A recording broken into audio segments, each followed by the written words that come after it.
une des particularités de ce BTS, c'est vraiment sa polyvalence, le fait que les étudiants abordent les métiers de l'eau sous plein d'aspects différents et complémentaires et qu'en 2 ans, ils ont vraiment acquis des connaissances, des savoir-faire qui leur permettent d'être opérationnels sur le terrain. Je voulais vraiment pratiquer et faire des choses, on va dire, dans le domaine de l'eau, parce que le domaine de l'eau, en vrai, c'est un métier d'avenir, on va dire. Le métier de l'eau, ce sera quand même important dans plusieurs années. On a des cours classiques, maths, français, éco-gestion, physique, chimie, donc ça c'est l'après-midi. Et le matin, on a des cours de TP. Quand on fait des trucs intéressants, des choses intéressantes et que c'est des expériences, souvent on aime bien faire des expériences, ça dure 4 heures, donc ça passe assez vite. On mesure le phosphate et nous, on a plusieurs méthodes. Lui, il a l'eau usée, c'est l'eau qui entre. Et lui, du coup, il a le début et on contrôle le taux de phosphate qu'il y a entre l'eau qui rentre et l'eau qui sort.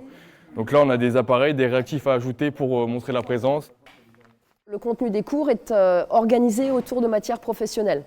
Donc ces matières professionnelles, elles sont au nombre de 4. Il y a l'exploitation des installations de traitement d'eau et des réseaux. Donc là, moi, quand je branche ce cordon-là, ici, je vais venir alimenter cette partie-là. D'accord ? Donc tout ce qui est le fait d'apprendre comment ça fonctionne et comment le faire fonctionner au mieux, l'utiliser au mieux. La partie conception des installations de traitement. Ensuite, une troisième fonction, c'est une fonction transversale des aspects qualité, sécurité et environnement qu'on va retrouver dans toutes les industries. Et enfin, la dernière fonction, comme les techniciens supérieurs seront amenés à diriger des équipes, il y a une partie management. On essaye vraiment dans l'établissement scolaire de reproduire ce qui existe, enfin en modèle réduit puisqu'on utilise des pilotes, donc des maquettes, mais on essaye au mieux de se rapprocher de la réalité industrielle et de la réalité professionnelle. Par exemple, on peut imaginer qu'il y a un gros problème sur la station, et donc là mon but c'est d'intervenir rapidement pour passer le pilote en mode manuel pour que au plus vite la station puisse traiter les eaux usées qui arrivent. Il faut que je règle les paramètres de fonctionnement par défaut, donc un débit d'eau usée à 10 litres heure. Hop. Alors, regarde peut-être déjà quel est le débit d'air actuel, savoir si tu as beaucoup à changer sur le réglage. Ce qui me plaît dans la formation, c'est principalement les TP. Donc en fait, on manipule beaucoup. Et c'est aussi le fait qu'avant ces TP, on a des cours qui justement, pendant ces TP, on applique ces cours et on voit à quoi à quoi ça sert ce qu'on a étudié avant, pourquoi on a réfléchi. Et donc on voit que ça s'applique directement sur les pilotes qu'on utilise en cours.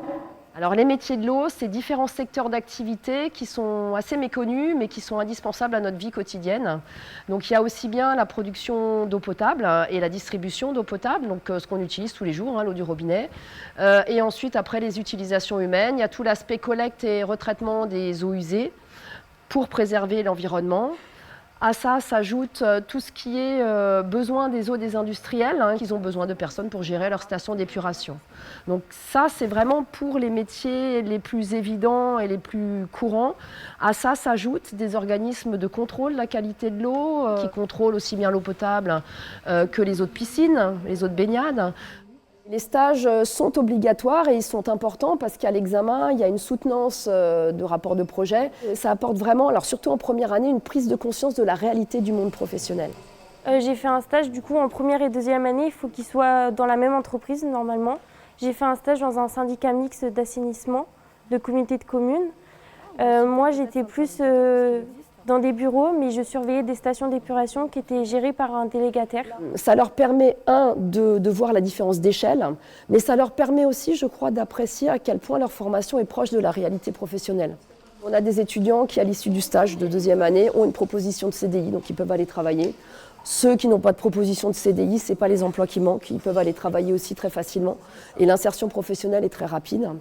Beaucoup choisissent quand même de faire encore une année de plus, donc une licence pro essentiellement, qui va leur permettre d'avoir un diplôme de Bac+3 et donc ensuite d'accéder plus facilement à des postes de cadre et d'encadrement donc dans les grandes entreprises et dans les grands groupes.